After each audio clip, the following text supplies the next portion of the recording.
हे त्रिलोकीनाथ, हे पद्मनाभ, आपको कोटि कोटि धन्यवाद। आपका धरती पर अवतरण संपूर्ण जगत के लिए कल्याणकारी सिद्ध होगा। अब जिस रूप में भी दिखाई दे वही रूप सुंदर और महान है। आपका यह वामन रूप भी अत्यंत मनोहर है। धन्यवाद देवराज, परंतु इस बार मैं स्वयं धरती पर भिक्षा मांगने आया हूं। भिक्षा मांगने? हाँ देवराज, भिक्षा मांगने, एक भिक्षुक बनकर।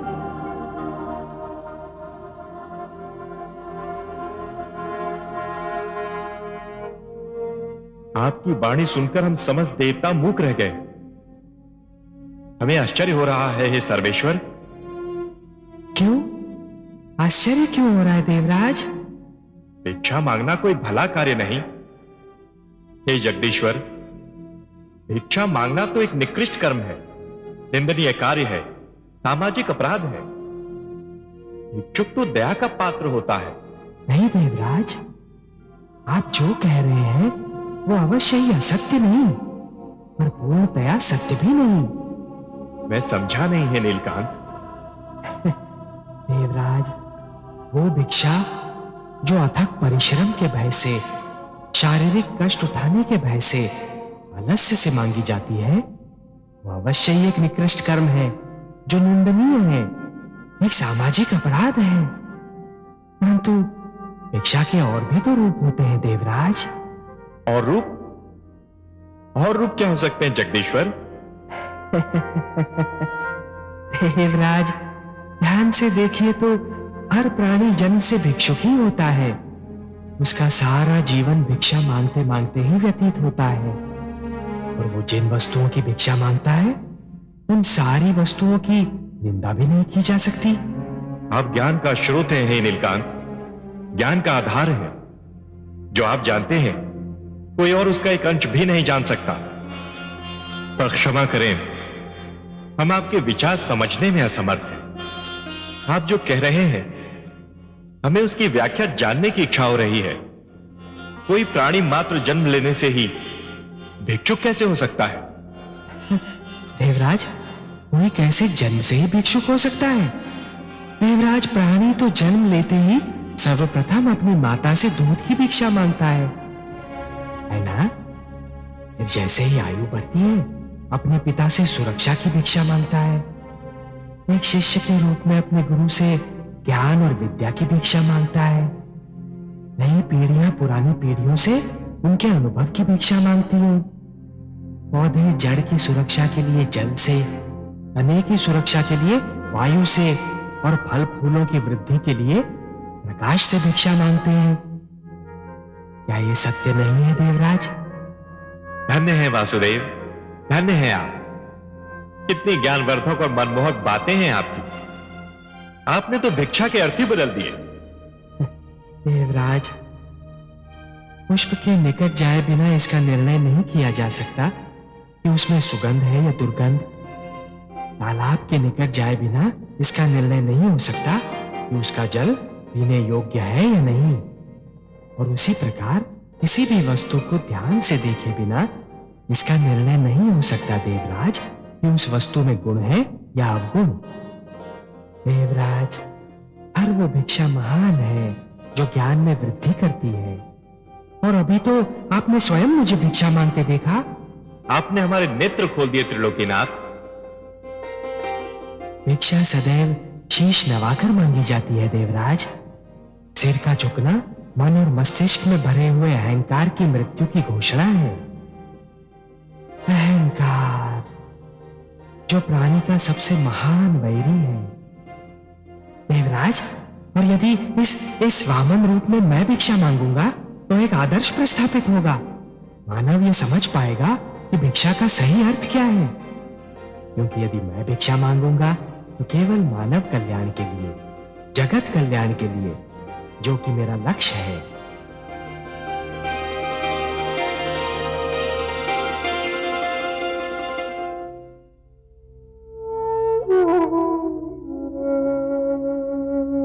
देवी, देवी,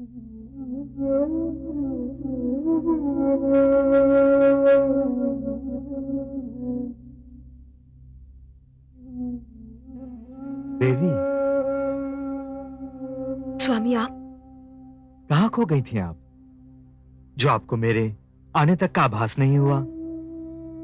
इतनी महान घटना हुई है।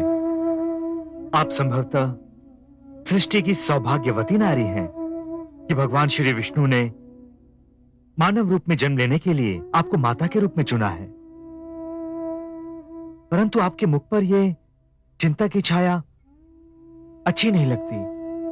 क्या बात है? आप प्रसन्न नहीं हैं? ऐसा मत कहिए स्वामी, मैं बहुत प्रसन्न हूं, इतनी प्रसन्न हूं कि मेरे पांव धरती पर नहीं पड़ रहे। जिसे भगवान श्री विष्णु की मां बनने का सम्मान मिला हो, वो प्रसन्न क्यों ना होगी? किंतु क्या देवी? उनका ये वामन अवतार मेरे लिए चिंता और भय का कारण बना हुआ है। इतना छोटा आकार लेकर वो इतनी शक्तिशाली बलि का सामना कैसे करेंगे? कहीं उन्हें कोई हानि न पहुंचे। मुझे तो हर पल यही चिंता दुखी कर रही है, यही भय खाए जा रहा है। देवी, वे ईश्वर हैं। वे जो करते हैं उसके पीछे क्या कारण है, ये तो वही जानते हैं।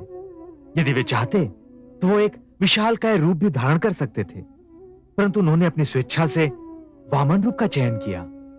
इसके पीछे भी कोई कारण अवश्य होगा, कोई भेद अवश्य होगा। आप चिंता ना करें, सब कुछ भगवान विष्णु पर ही छोड़ दें।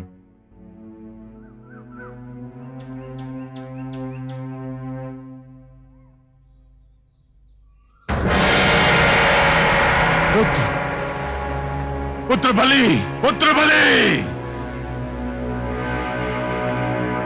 अरे, ये गुरुदेव को अचानक क्या हो गया? मैंने अपने जीवन में उन्हें कभी इतना व्यग्र और भयभीत नहीं देखा।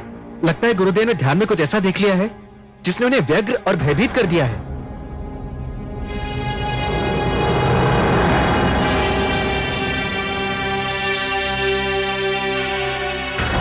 पुत्र बलि,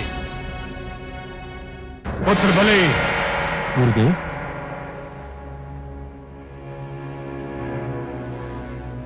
प्रणाम गुरुदेव। क्या बात है, आप इतने चिंतित और व्याकुल क्यों उठे? मुझसे कोई प्रश्न मत पूछना वत्स। मेरे पास प्रश्नोत्तर का तनिक भी समय नहीं है। जो कुछ मैं कह रहा हूं उसे ध्यान से सुनो और उसका पालन करो।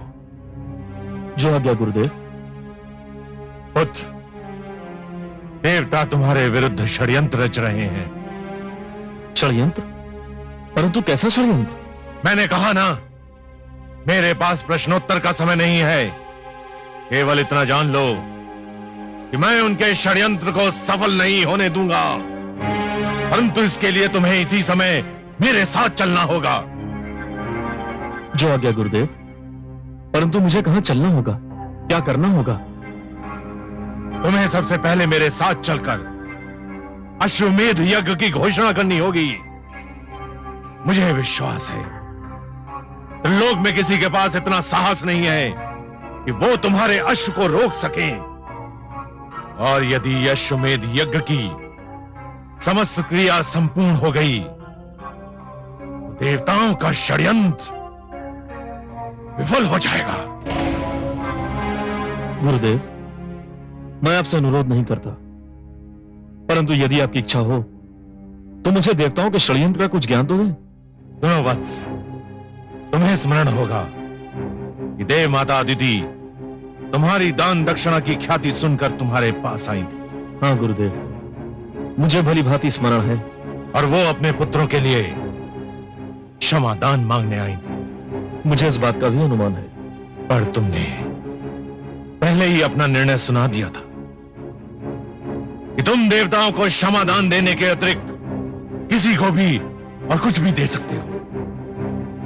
तो देव माता को निराश होकर तुम्हारे दौर से लौटना पड़ा। तो फिर गुरुदेव?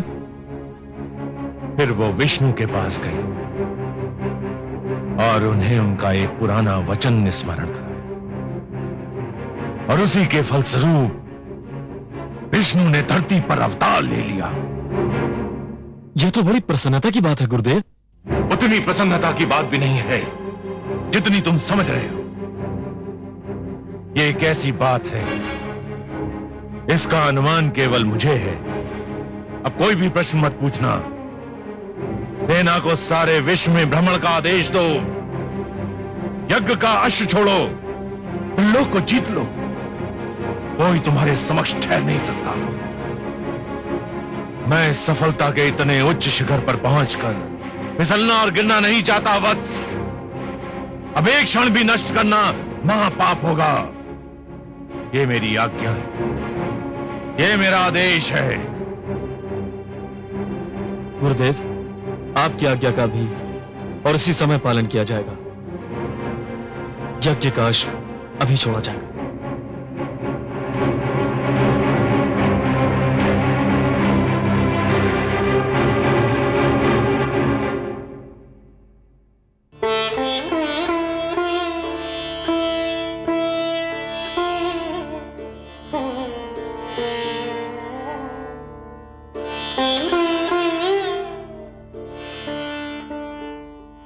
अब मुझे जाने की अनुमति दीजिए माता श्री। जाने की अनुमति? कहाँ जाने की पुत्र? मुझे अपने जन्म का कारण सिद्ध करना है। कैसे अनुमति दूं मेरे प्रिय पुत्र? अभी तो मैंने तुम्हें जी भर के निहारा भी नहीं है।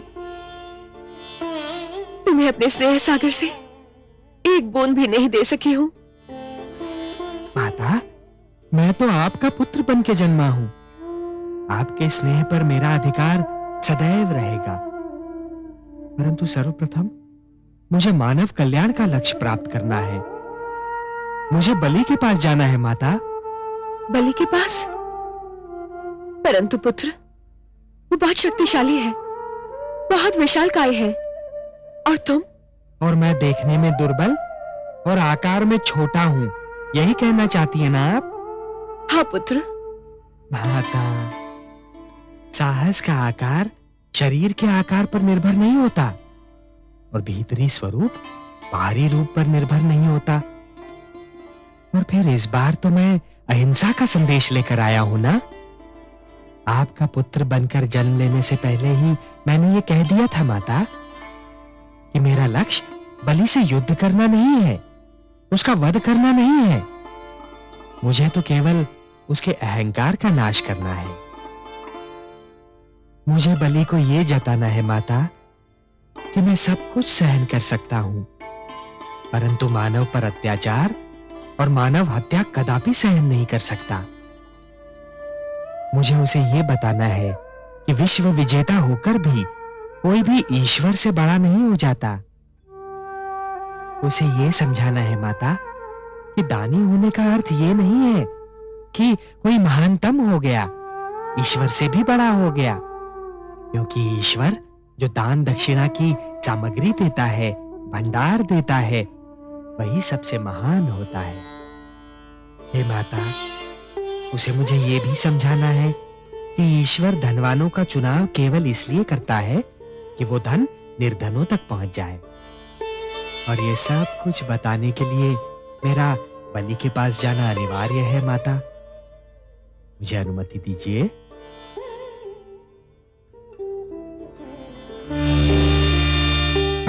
मैं मां हूं, धरती मां। बलि की सेना अश्व लेकर सारे विश्व में गई। दैत्य गुरु शुक्राचार्य ने सच कहा था, कोई भी उसके सामने ठहर नहीं सका। किसी को उसका अश्व रोकने का साहस नहीं हुआ। उसकी सेना उसका अश्व लेकर विजय पताका फहराती हुई लौट आई और आरंभ हुआ यज्ञ का समापन।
यज्ञ के समापन के लिए अंतिम संहिता डालो वत्स। ओम भवतु भिक्षाम देहि।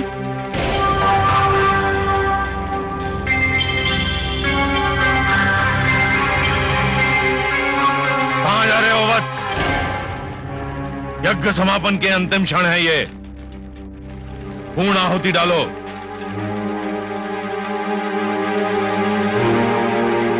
ओम भवतु भिक्षाम देहि।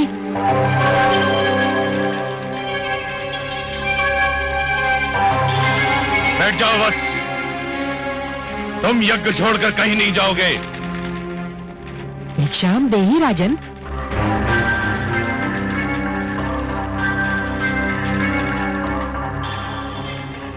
क्षमा करें गुरुदेव, किंतु बलि के द्वार पर कोई भिक्षुक आए और उसे भिक्षा के लिए दूसरी बार भी गुहार करनी पड़े तो बलि की दानी वृत्ति को 100 बार धिक्कार है। अब मैं नहीं रुक सकता। वत्स, रुक जाओ वत्स, रुक जाओ।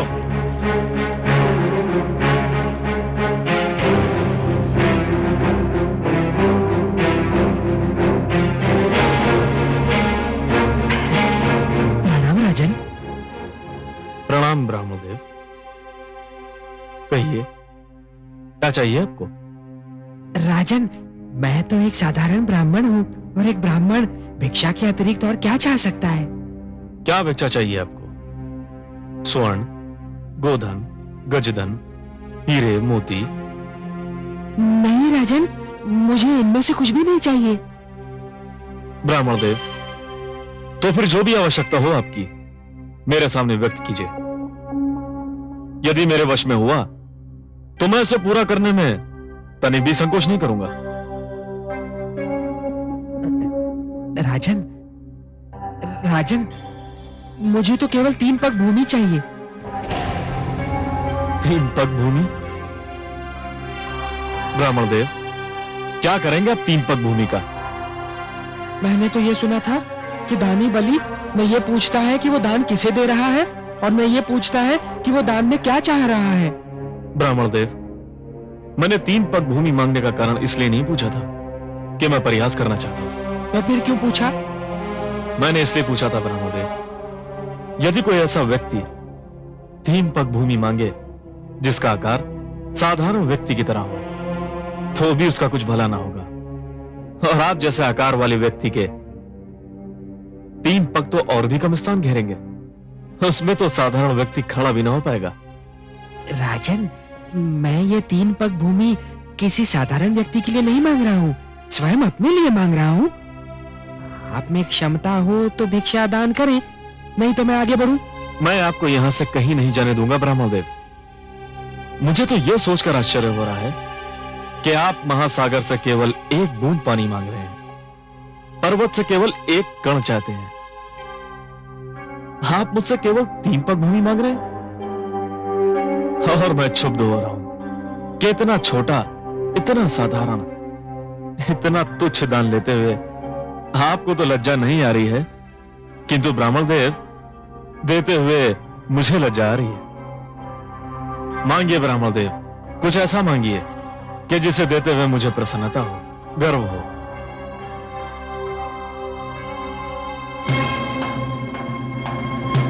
राजन, मुझे तो केवल 3 पग भूमि चाहिए।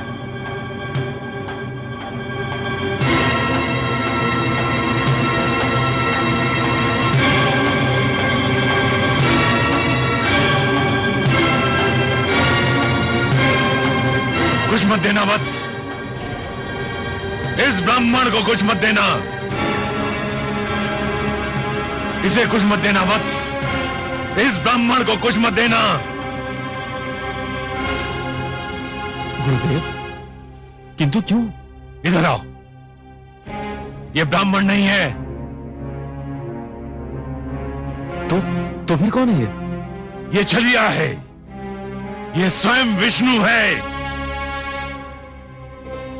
श्री विष्णु भगवान? हाँ, विष्णु, जिसे तुम सब बड़े आदर से श्री विष्णु भगवान कहते हो, परंतु मैं जानता हूं ये कौन है, क्या है।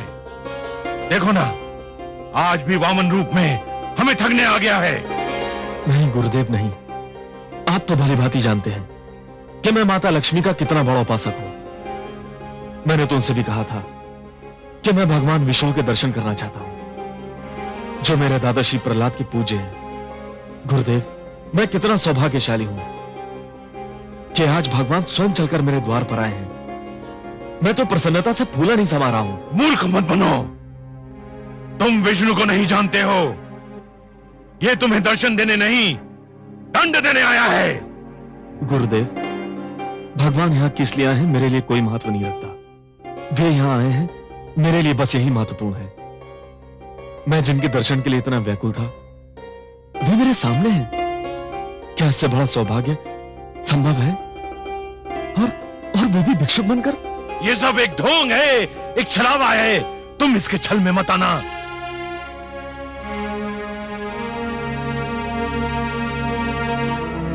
महाराज के विचार में यदि कोई परिवर्तन हुआ हो तो ये ब्राह्मण भिक्षा लिए बिना भी जा सकता है राजन। नहीं भगवान नहीं। तो फिर मेरी 3 पग भूमि मैंने दे दी भगवान, मैंने दे दी। यूं नहीं महाराज, संकल्प लेना होगा। अवश्य।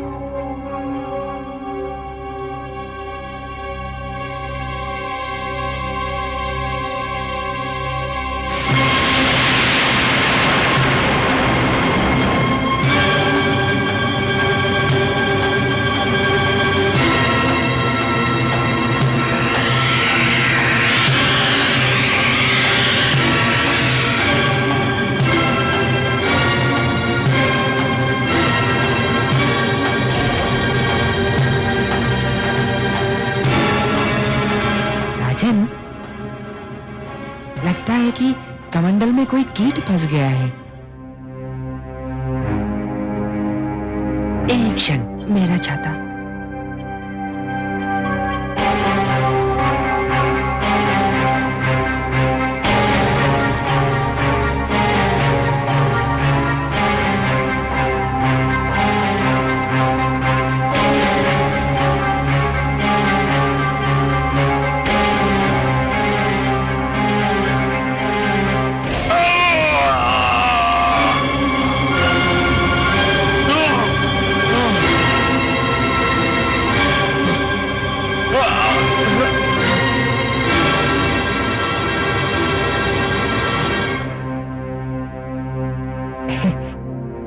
राजन, कीट निकल गया।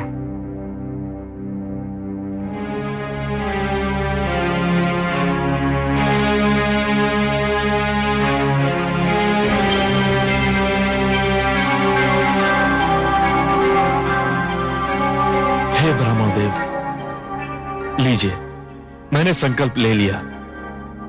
मेरे अहोभाग्य के संसार को सब कुछ बांटने वाला आज मुझसे केवल 3 पग भूमि की याचना कर रहा है। ब्राह्मण देव, नाप लीजिए 3 पग भूमि। मेरा दान स्वीकार करके मुझे धन्य कर दीजिए। तो लो वत्स, मैं 3 पग नापता हूं।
अभी इसका समय नहीं हुआ है।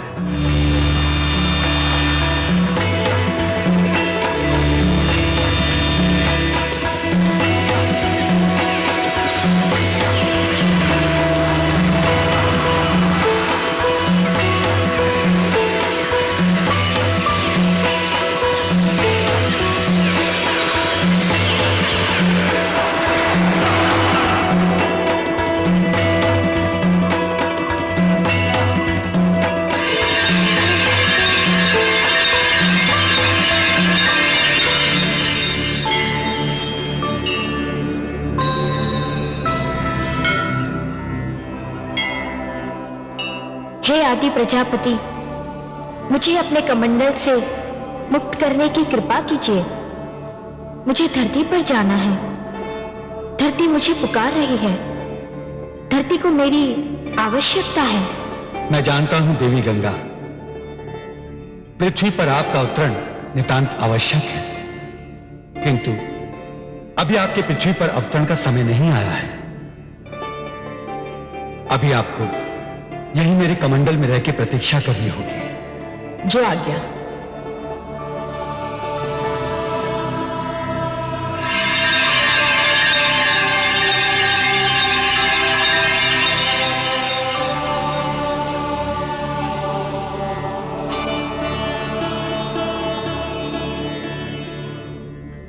हे बलि, मैंने पहला पग उठाकर समस्त धरती और पाताल को नाप लिया है। अब मैं दूसरा पग उठाने जा रहा हूं।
दूसरा पग उठाकर मैंने समस्त नक्षत्र मंडल और आकाश को नाप लिया है बलि। मैं जानता हूं ब्राह्मण देव। तब तो ये भी स्मरण होगा कि मैंने 3 पग भूमि मांगी थी। प्रभु, मुझे इस बात का भी भली भांति स्मरण है। और अब तीसरा पग रखने के लिए कोई स्थान शेष ही नहीं है। यह भी जानता हूं प्रभु। हे बलि, क्योंकि तीसरा पग धरने के लिए कोई स्थान शेष नहीं है। यदि तुम चाहो तो मैं तुम्हें तीसरा पग क्षमा कर सकता हूं। नहीं प्रभु, ऐसा मत कहिए। जिन हाथों ने आज तक बलि से दान स्वीकार किया है, वे हाथ साक्षी हैं। जिन आंखों ने आज तक बलि को दान देते हुए देखा है, वे आंखें साक्षी हैं। जिन कानों ने आज तक बलि की दानी प्रवृत्ति की ख्याति सुनी है, वे कान साक्षी हैं कि बलि कभी अपने संकल्प से नहीं फिरता है। बलि ने सदा अपने हाथ खोलकर और नेत्र बंद कर दान दिया है। प्रभु, बलि ने आपको 3 पग भूमि दान करने का वचन दिया है। प्रभु, तो आपको अपना तीसरा पग उठाना ही पड़ेगा। उठा तो लो बलि, परंतु प्रश्न ये है कि उसे रखूंगा कहां? कोई स्थान शेष ही नहीं रहा। मैं जानता हूं प्रभु, मैं ये भली भांति जानता हूं कि आपके दोनों पगों ने यह सारी सृष्टि, मेरा सारा राजपाट और जो क्षेत्र मैंने जीते थे, वे भी नाप लिए हैं। अब केवल एक ही स्थान बचा है जिस पर मेरा अधिकार है, जो मेरा है। मैं तुम्हारा वाक्य पूर्ण होने की प्रतीक्षा कर रहा हूं बलि। वो कौन सी वस्तु है जिस पर अब भी तुम्हारा अधिकार है? प्रभु, वो वस्तु है मेरा शरीर। बस अब मेरी काया ही बची है जिसे मैं अपनी कह सकता हूं, जिस पर अब भी मेरा अधिकार है। प्रभु, आप अपना तीसरा पग मेरे शीश पर धरिए, ताकि संसार ये जान ले कि बलि केवल देना नहीं, वचन निभाना भी जानता है। प्रभु, कृपा करके उठाइए अपना पवित्र पग और धर दीजिए मेरे शीश पर। प्रभु, ये मेरा आग्रह भी है, मेरा हट भी है और मेरी विनती भी है। हे बलि, यदि तुम्हारी यही इच्छा है और यदि तुम ये समझते हो कि इसी में तुम्हारा उद्धार है, तो मैं ऐसा ही करूंगा।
मैं धन्य हो गया प्रभु,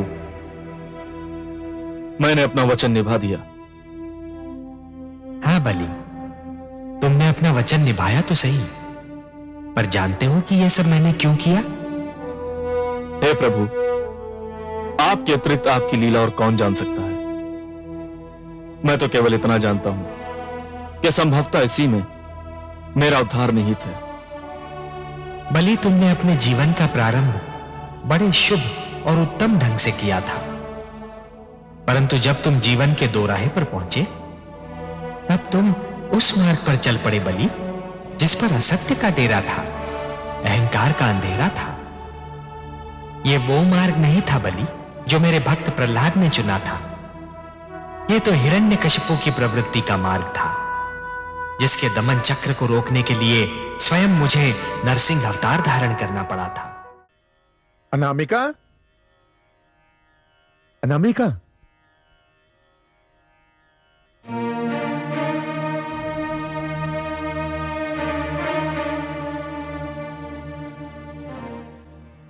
अनामिका दिखाई नहीं दे रही है। कहां गई वो?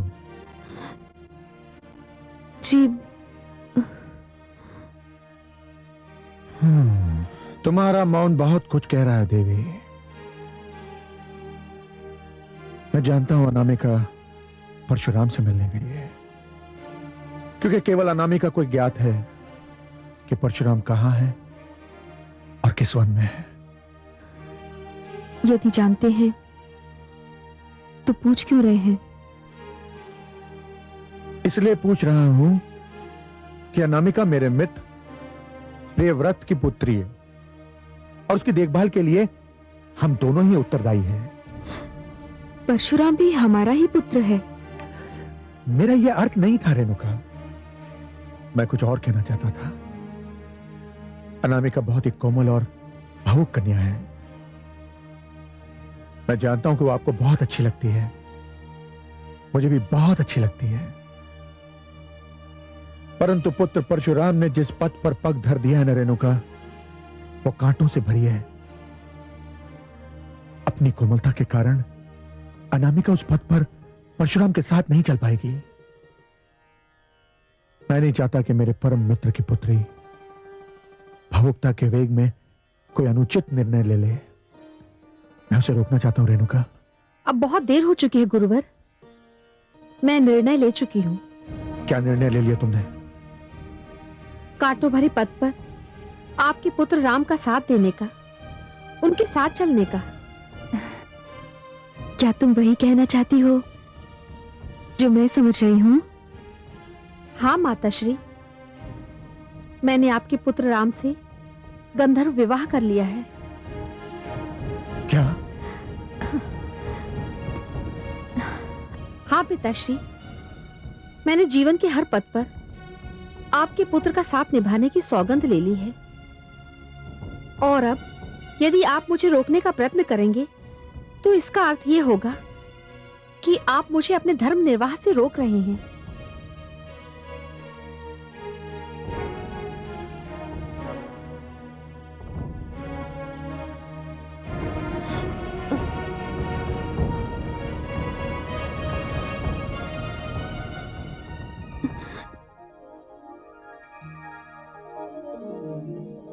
तुमने बहुत ही कठिन डगर चुनी है, किंतु मैं तुम्हें आशीर्वाद ही दूंगी, क्योंकि मैं अपने राम को अच्छी तरह जानती हूं।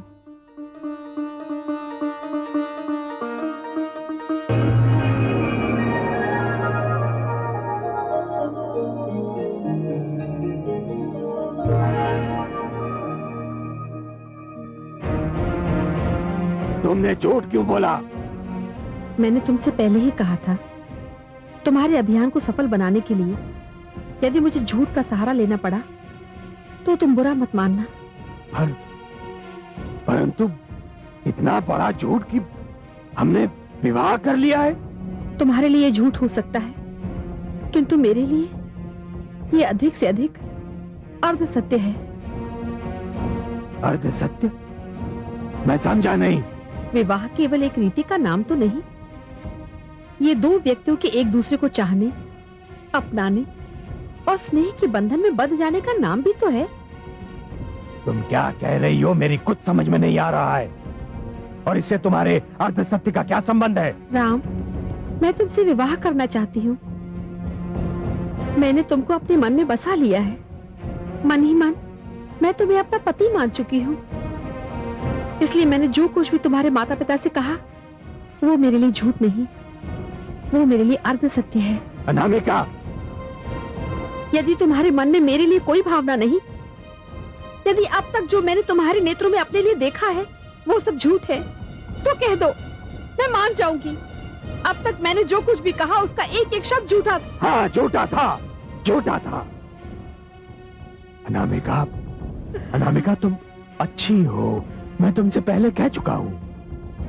पर तब मैंने तुमसे एक और बात कही थी कि मुझसे कभी कोई ऐसी आस न लगा बैठना जिसे पूरा करना मेरे वश में ना हो। अनामिका, मैं व्यक्ति नहीं हूं, मैं तो एक अभियान हूं। और जिस दिन यह अभियान समाप्त हो जाएगा उसी दिन मैं भी समाप्त हो जाऊंगा।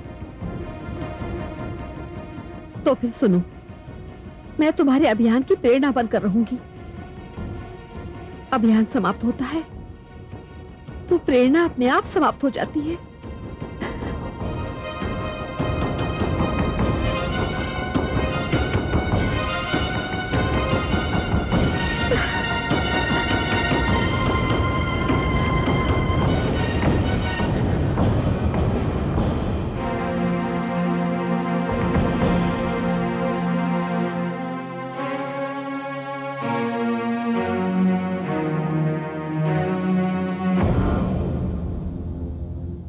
उठो मित्रों, उठो, उठो मित्रों।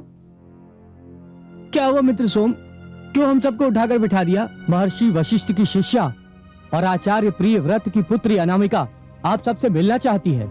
हम सबसे मिलना चाहती है और इस समय? हाँ, कहती है कि बहुत ही महत्वपूर्ण संदेश देना चाहती है। तब तो उनसे मिलना ही पड़ेगा। चलो मित्रों, चलो।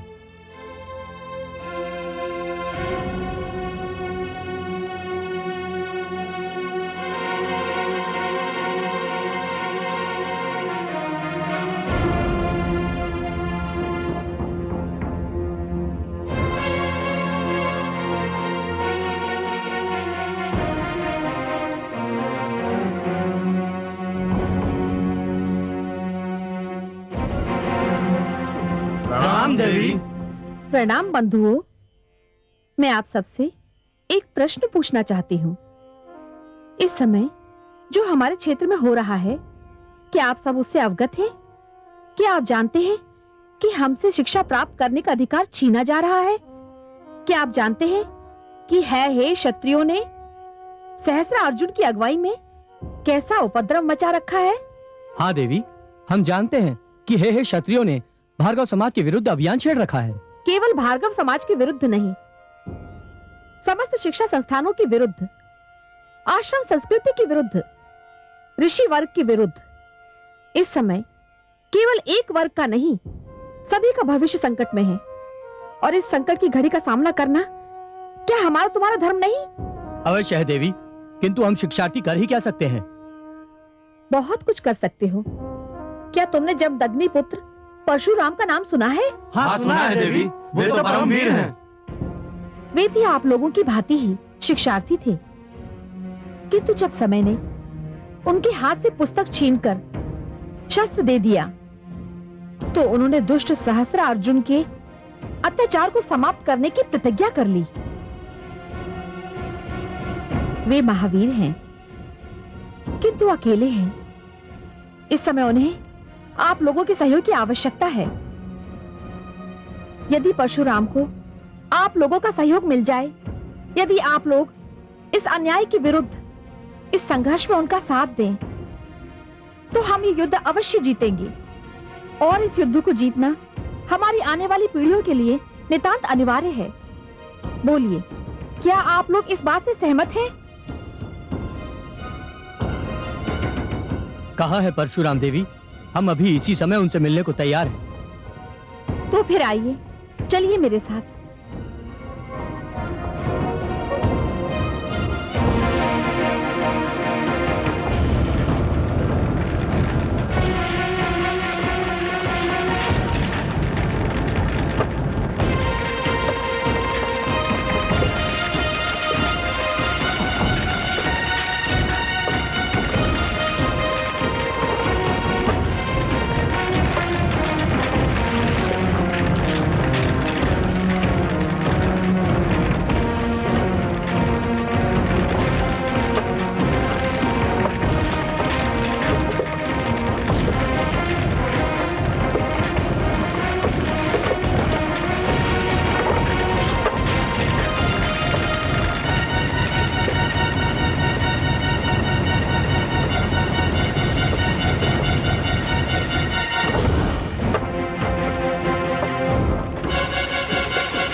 अरे वृष्टि और मंथर कहां चले गए?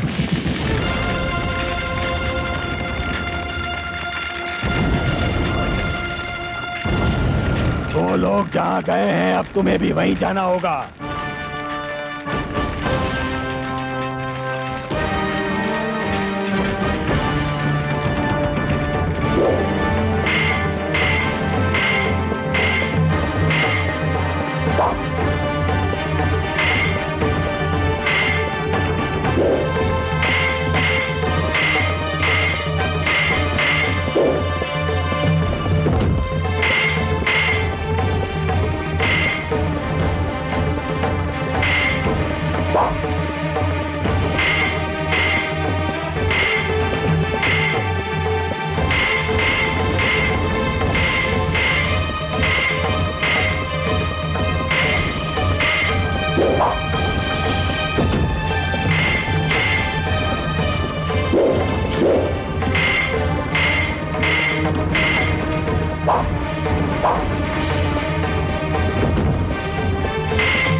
ये सारा धन आश्रमों से लूटा गया है। कल भोर होने से पहले ये सब उन्हीं आश्रमों को लौटा दो जहां से ये लूटा गया है। आपकी आज्ञा का पालन होगा।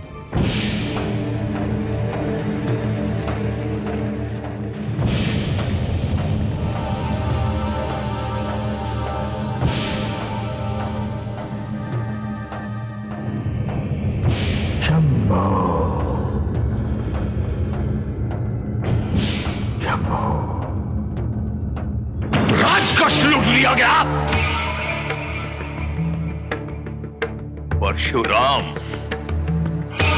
परशुराम के अतिरिक्त किसी को इतना साहस नहीं कि शस्त्र अर्जुन का कोष लूट सके। हमारी शक्ति को ललकार रहा है। यदि उसे तनिक भी ढील दी गई तो पानी सर के ऊपर हो जाएगा। परशुराम का अंत आवश्यक है। कठिनाई तो यह है महाराज कि कोई नहीं जानता कि अपने पिता ऋषि जमदग्नि से मतभेद के बाद परशुराम कहां जाकर छुप गया। सर ऋषि जमदग्नि भी नहीं जानते कि उनका पुत्र कहां है।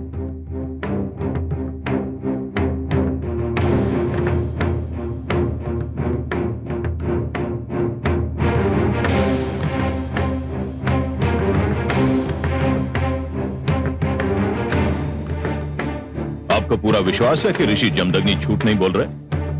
मुझे पूरा विश्वास है महाराज कि परशुराम आश्रम छोड़कर जा चुका है।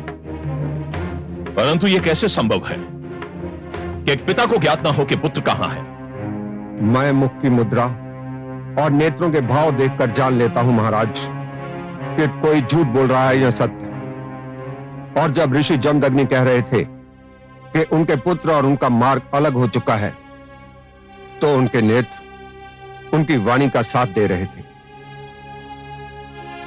अर्थात पिता नहीं जानता कि पुत्र कहां है और क्या कर रहा है। यह संभव है महाराज कि पिता को पुत्र के विषय में ज्ञात ना हो कि वो कहां है, परंतु यह असंभव है कि माता को भी ज्ञात ना हो कि उसका पुत्र कहां है। तुम्हारी बात में तथ्य लगता है पुत्र, परंतु हमें करना क्या चाहिए? पिताश्री, हमको देवी रेणुका पर दबाव डालना चाहिए कि वो अपने पुत्र का पता बताए। क्या ये उचित होगा? पिताश्री, मेरे विचार में यह सर्वथा अनुचित है। मेरा अनुभव भी यही कहता है। पिताश्री, मेरे मस्तिष्क में एक विचार आया है। क्या? क्यों ना हम चारों जमदग्नि के आश्रम में जाएं और देवी रेणुका से पूछने का प्रयत्न करें कि परशुराम कहां छिपा है। नहीं पुत्र, यह मूर्खता होगी। तुम चारों पहचान लिए जाओगे और देवी रेणुका कुछ नहीं बताएगी। पिताश्री, हम राजकुमारों के रूप में नहीं जाएंगे, वेश बदल कर जाएंगे, कोई हमें पहचान भी नहीं पाएगा। जी पिताश्री, मुझे भी इस योजना में बल दिखाई देता है। पिताश्री, मैं भी भ्राताश्री से सहमत हूं। मुझे भी इस योजना में सफलता दिखाई देती है।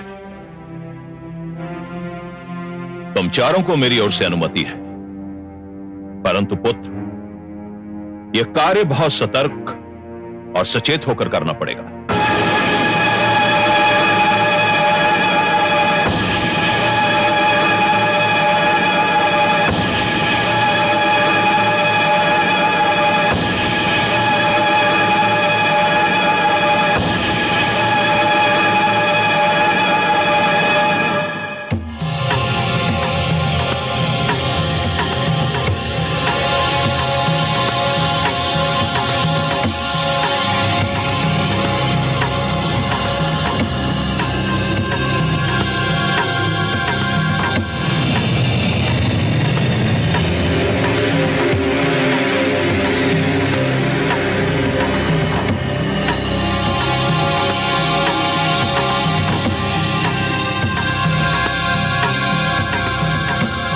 भिक्षाम देहि भिक्षाम देहि।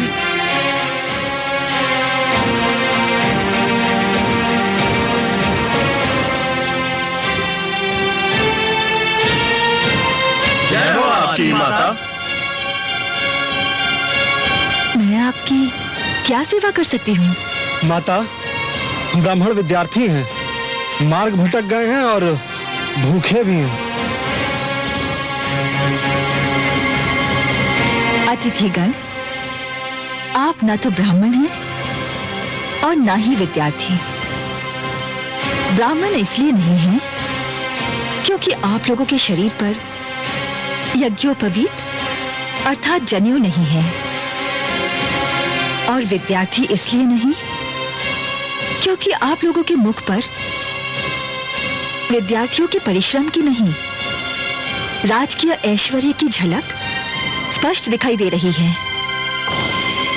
हाँ, मैं मान सकती हूँ कि आप मार्ग भटक गए हैं और आपको भूख भी लगी है। इस ऋषि की कुटिया में जो कुछ भी बना है उसे आप स्वीकार करें।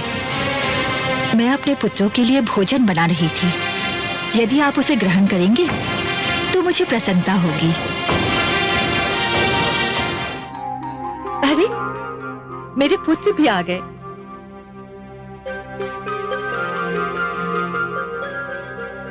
माता, आपके 4 पुत्र हैं?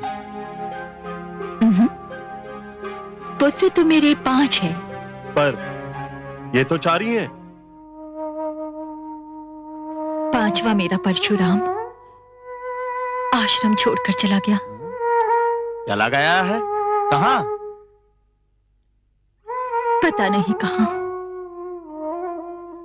अपने पिता से सिद्धांतों पे मतभेद होने के कारण मेरा पुत्र आश्रम छोड़कर कहीं चला गया है।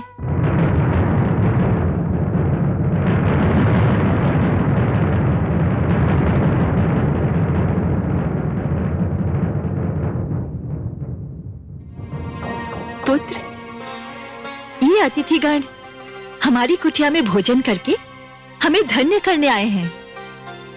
अहो भाग्य हमारे अतिथिगण, पधारिए। पधारिए ना, आप रुक क्यों गए? अब जबकि आप हमें पहचान ही गई हैं, तो हम भोजन नहीं करेंगे। क्यों? क्षमा करें माता, हमें ऋषि आश्रम के भोजन का कुछ अधिक चाव नहीं है। हम अपने भवन में बहुत स्वादिष्ट भोजन करते हैं। अच्छा, तो 56 भोग की इच्छा है आपको? 56 भोग, और वो भी इस कुटिया में? पुत्र कलश, अनामिका से कहो कि सुशीला को ले आए। जी माता श्री। आइए।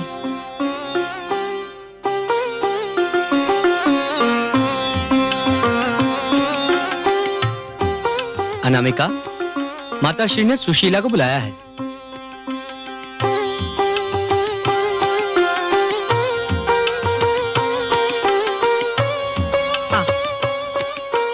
आइए।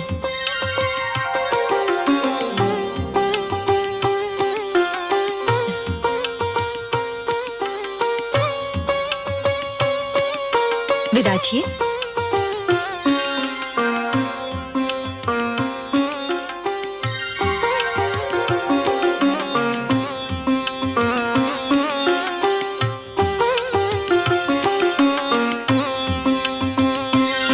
लीजिए, सुशीला आ गई। अब बताइए, कैसा भोजन भाता है आपको? हम समझ नहीं सके। समझने की आवश्यकता नहीं है, बताने की है। देवी सुशीला, हम अपने अतिथियों का सत्कार करना चाहते हैं और इन्हें बहुत ही स्वादिष्ट भोजन करने का अभ्यास है।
भोजन ग्रहण कीजिए।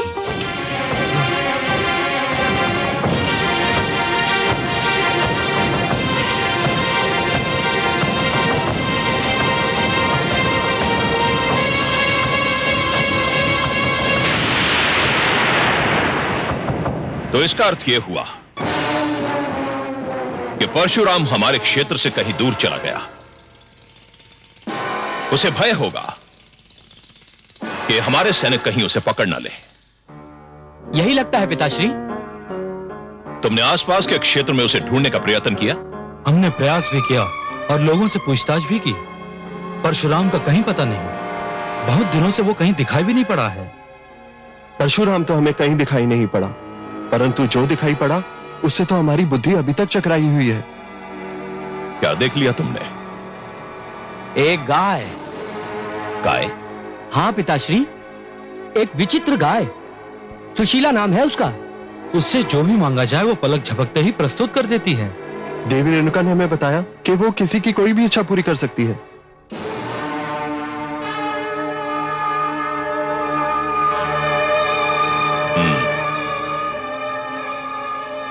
हो ना हो वो कामधेनु की बछिया होगी।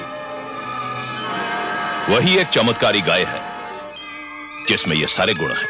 परंतु पिताश्री, ये कितने दुर्भाग्य का विषय है कि एक ऐसी चमत्कारी गाय एक ऋषि के आश्रम में रंभा रही है। उसे तो हमारे राजभवन में होना चाहिए। उस गाय को हमारे राजभवन की शोभा बनना चाहिए था। तुम चिंता क्यों करते हो पुत्रों? वो अवश्य ही हमारे राजभवन की शोभा बढ़ाएगी।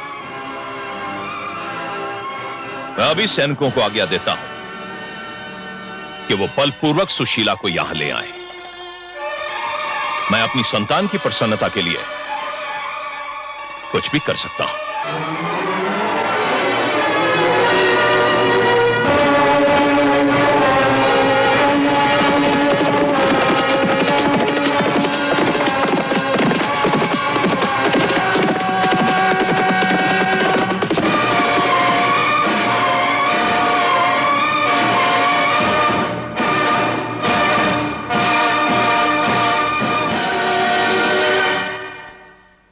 फिर आ गए सेनापति?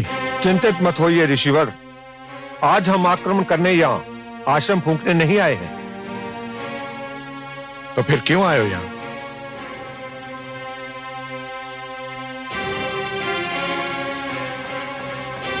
आपके पास एक चमत्कारी गाय है ऋषिवर।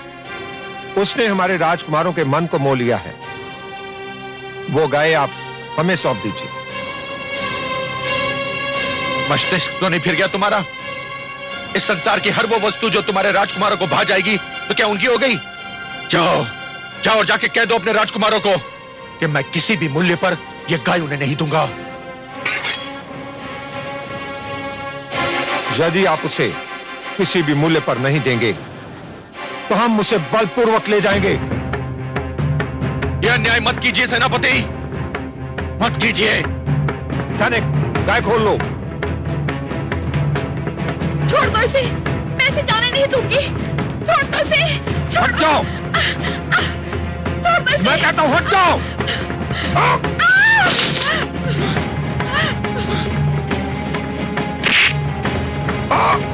धूर्त! एक कन्या से दुर्व्यवहार करते हुए तुझे लज्जा नहीं आती? आज पहली बार मुझे आभास हुआ है अपने पुत्र के कथन के औचित्य का। वो सत्य कहता था, कभी कभी शस्त्र उठाना ही अहिंसा का सबसे बड़ा प्रमाण होता है। जाओ, चले जाओ यहां से। हट,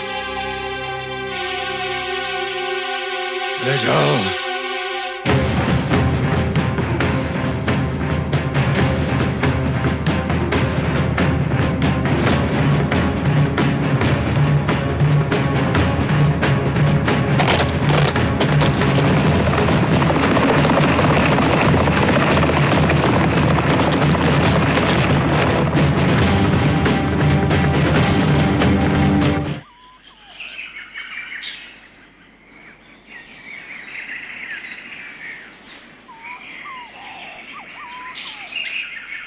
पुत्र,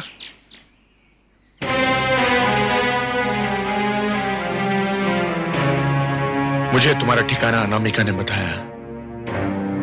मैं तुमसे मिलना चाहता था। तो मुझे बुलवा लिया होता। नहीं पुत्र, मैं तुमसे कुछ कहना चाहता था, इसलिए स्वयं ही आना चाहता था।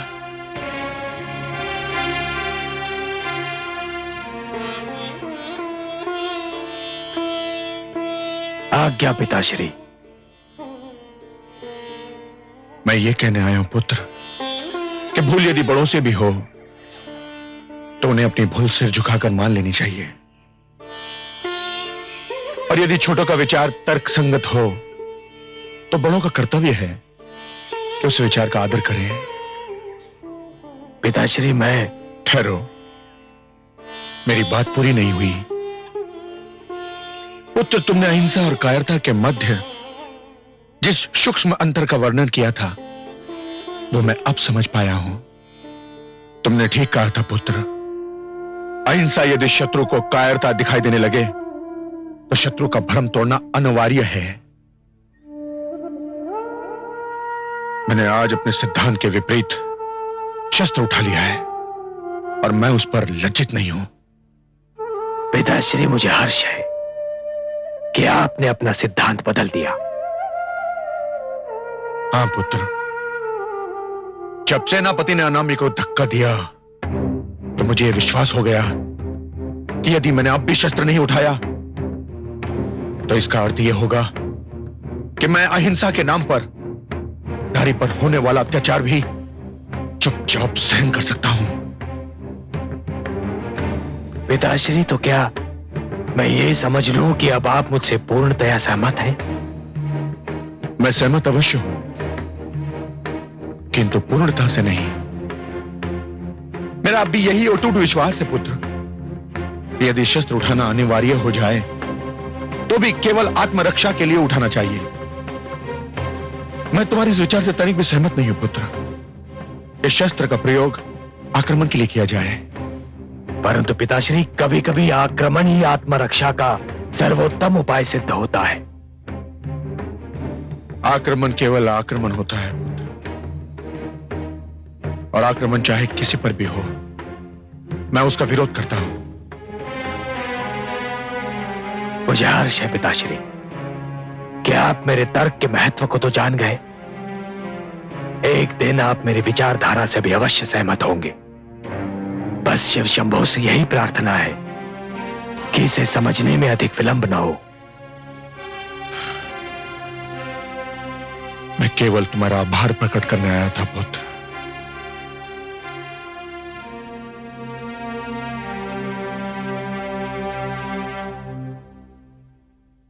तुम अपनी असफलता की एक और कहानी सुनाने लौटे हो। भूल मेरी थी, मुझे यह कार्य तुम्हें सौंपना ही नहीं चाहिए था। यह बात नहीं है महाराज, यह सोचकर कि परशुराम आश्रम से जा चुका है और वहां जो लोग हैं वो निशस्त्र हैं। मैं अपने साथ वहां कोई सेना की बड़ी टुकड़ी लेकर नहीं गया था, मेरे साथ केवल 3-4 सैनिक ही थे। तो क्या हुआ? कहते सैनिक पर्याप्त नहीं थे? मैं भी यही समझता था महाराज, किंतु मेरे देखते ही देखते ऋषि जमदग्नि ने शस्त्र उठा लिए। क्या ऋषि जमदग्नि ने शस्त्र उठा लिए? परंतु वो तो इसके विरोधी थे। यह सर्वदा सत्य है महाराज, और इसी विषय को लेकर उनका अपने पुत्र परशुराम के साथ मतभेद भी हुआ था। किंतु मुझे लगता है अब उनके विचारों में परिवर्तन आ चुका है।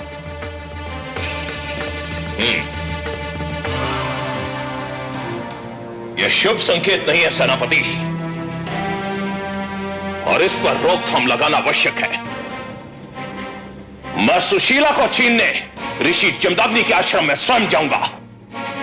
तुम जा सकते हो महाराज।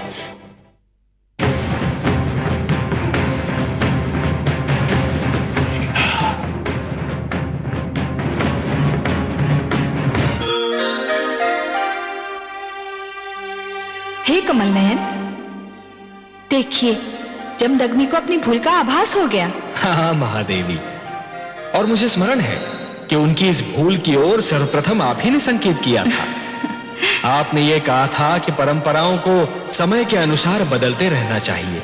हाँ कमल नयन, मैंने ऐसा इसलिए कहा था क्योंकि मैं जानती हूँ कि परंपराओं को यदि समय, परिस्थिति और तर्क की कसौटी पे ना कसा जाए तो वो मात्र रीति बन के रह जाती हैं। न केवल रीति बनकर महादेवी, वरन उनमें रूढ़िवादिता और कट्टरता का भी समावेश हो जाता है, जो मानव की प्रगति के लिए हानिकारक है। महादेवी, सिद्धांतों में लचक होना आवश्यक है। जीवन केवल किसी एक सिद्धांत से नियंत्रित नहीं हो सकता। जीवन के सहस्रों रंग होते हैं। विभिन्न परिस्थितियों में जीवन के विभिन्न मार्ग होते हैं। आपके शब्द जीवन के सत्य का दर्पण है कमल नयन। सिद्धांतों में लचक होना आवश्यक है। और प्रगति में सबसे बड़ी रुकावट तभी उत्पन्न होती है महादेवी, जब मानव प्राचीन डगर से हटना नहीं चाहता, जब वो नई विचारधाराओं से भयभीत हो जाता है। महादेवी, मानव जाति को यह समझ लेना चाहिए कि केवल एक ही वस्तु है जो सदा रही थी और सदा रहेगी भी। वो वस्तु ऐसी है जो अमर है, जो अनंत है, और उसका नाम है परिवर्तन। महादेवी, परिवर्तन ही है जो सदैव होता रहा है और सदैव होता भी रहेगा, क्योंकि परिवर्तन ही मानव जाति की प्रगति का रहस्य है।